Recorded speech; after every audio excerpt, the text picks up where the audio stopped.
Waduh, ini nih tanggapan Kadem tentang Persib yang menang dari Persija. Katanya tidak boleh euforia berlebihan. Kata gue juga apa kan?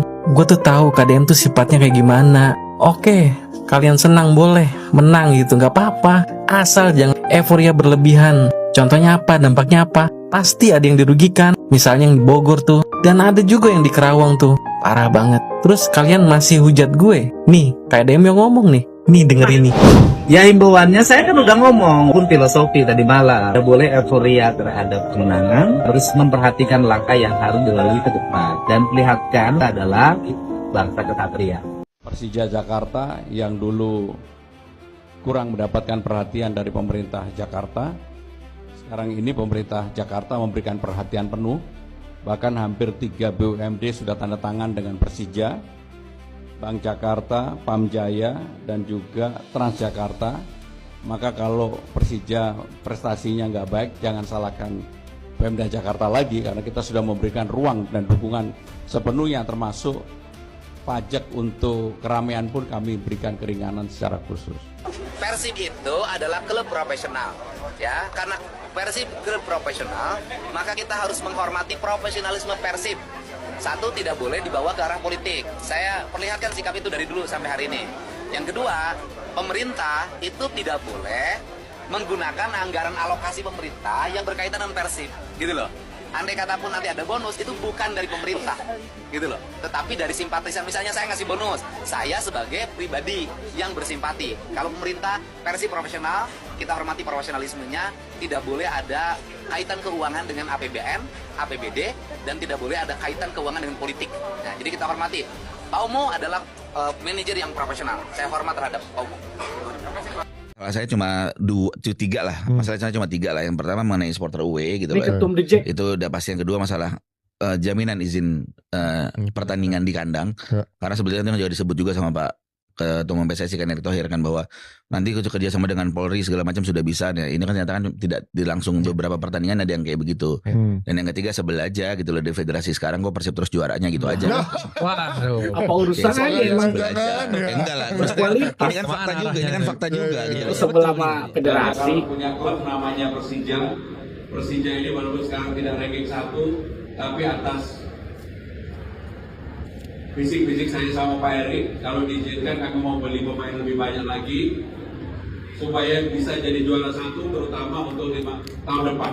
Waduh. Karena tahun depan Jakarta 500 tahun Udah persiapan dari sekarang nih. sebagai kota yang telah berdiri di Republik ini. Saking inginnya Persib juara dalam 3 kali berturut-turut dan 5 kali dalam sepanjang sejarah Liga di Indonesia, Kang Asep Ara Sirait memberikan supporting bantuan 1 miliar. Hal itu dilakukan karena kecintaan beliau terhadap Persib Bandung. Untuk itu, meskipun dia menyampaikan pada saya tidak boleh diekspos, tetapi setiap kebaikan perlu saya sampaikan. Semoga supporting ini bisa menjadi spirit agar Persib menang. Walaupun dia mengatakan urusan menang dan kalah itu urusan di pertandingan, tapi supporting tak ada kaitannya dengan menang kalah dalam pertandingan. Tetapi semoga supporting ini justru menambah semangat para pemain untuk menang. Terima kasih Kang Asep Ara Sirait. Semoga rezeki yang disampaikan menjadi spirit bagi para pemain untuk terus menciptakan gol dan mempertahankan gawangnya tidak kebobolan. Kayaknya Persib Bandung nggak juara tahun ini ya. Besar kemungkinan nggak juara. Mereka harus tandang ke PSM Makassar. Dari tahun 2003 sampai 2006 ini belum pernah menang di kandang PSM Makassar. Saya sangat yakin ya Persib Bandung tidak akan meraih poin penuh kalau bertandang ke PSM Makassar. Ini sulit. Jangan kepedean dulu, Persib Bandung bakalan juara di kandang PSM Makassar. Karena sepanjang sejarah, Persib Bandung belum mampu menang di kandang PSM. Tersisa 2 pertandingan lagi. Dan di pertandingan selanjutnya, Persib Bandung akan tandang ke kandang PSM Makassar. Namun, berdasarkan data, Persib Bandung dalam sepanjang sejarah belum pernah mampu memenangkan pertandingan saat bermain di kandang PSM. Di tahun 2002-2003, Persib kalah telak 5-1 di kandang PSM. Lalu tahun 2023-2024, Persib kembali menelan kekalahan dengan skor 4-2. Dan di tahun 2024-2025, Persib hanya bermain imbang 0-0. Cuaca yang sangat panas dan kondisi rumput yang cukup keras disinyalir para pemain Persib Bandung sebagai faktor utama tidak bisa bermain maksimal di Parepare. Mampukah Persib Bandung mencuri poin penuh di kandang PSM? Atau malah Persib Bandung terpleset dan memberikan gelar juara kepada Borneo Samarinda? Kayaknya Persib Bandung akan terjegal dan kalah di kandang PSM Makassar. Ini Persib Bandung gak pernah menang loh. Main di kandang PSM Makassar, yakin dapat 3 poin gak nih? Gila. Pekan ke-33 Liga Baku Hantam Indonesia, Persib Bandung akan bertandang ke Makassar untuk menghadapi PSM Makassar. Persib Bandung mempunyai rekor buruk ketika bertandang ke Makassar. Persib Bandung belum pernah meraih kemenangan sekalipun di 3 musim terakhir melawan PSM Makassar. Bojan Hondak harus menyiapkan plan A sampai dengan plan Z jika ingin meraih kemenangan di kandang PSM Makassar. 3 poin wajib didapat. Jika tidak, sudah dipastikan gelar juara musim ini milik Borneo Samarinda. Mampukah Persib Bandung bisa hat-trick juara musim ini? Atau malah sebaliknya, malah Borneo yang meraih gelar pertamanya musim ini? Assalamualaikum warahmatullahi wabarakatuh. Waalaikumsalam warahmatullahi wabarakatuh. Ingin membahas satu sisi setelah pertandingan Persib Persija kemarin. Satu sisi ini mungkin luput dari perhatian banyak orang, tapi kalau kita renungi lebih jauh ya, ini bisa menghambat Persib juara loh. Jadi gini, saya bukan orang yang relevan ya kalau ngomongin masalah keagamaan, keimanan, takwa gitu ya. Tapi saya sangat percaya sama yang namanya kekuatan doa ya. Dalam kehidupan saya banyak hal yang luar biasa nggak terpikirkan itu terjadi karena doa-doa ya, tentang doa-doa.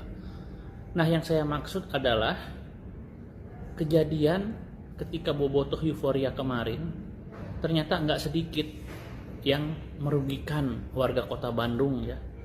Ya mungkin juga di kota lain. Tapi kalau yang saya tangkap dari curhat-curhat di Twitter, bahkan dilengkapi dengan foto-foto ya, itu yang dirugikan itu adalah warga kota Bandung sendiri. Betapa arogannya bobotoh ya, betapa arogannya, betapa tidak pedulinya sama sesama ya. Betul. Saya tahu ini memang yang namanya teori kerumunan ya. Jadi kalau teori kerumunan ini ketika ada satu persamaan identitas, mereka akan euforia menganggap mereka itu di pihak yang sama. Jadi pihak yang tidak sama dengan mereka itu adalah musuh. Jadi boleh diperlakukan nggak sesuai ya. Karena norma-norma seakan-akan lepas kalau di teori kerumunan ini. Tapi coba pikir deh teman-teman ya, yang Anda rugikan itu saya yakin mereka tuh orang Bandung pasti suka Persib, dukung Persib ya. Tapi ketika mereka mendapatkan perlakuan seperti itu akan muncul doa-doa seperti, wah Persib mendingan tong juara deui cenah. Karena bobotona kitu, wah nyeri hati orang mah ya kuno konvoy. Ini harusnya introspeksi diri nih ya.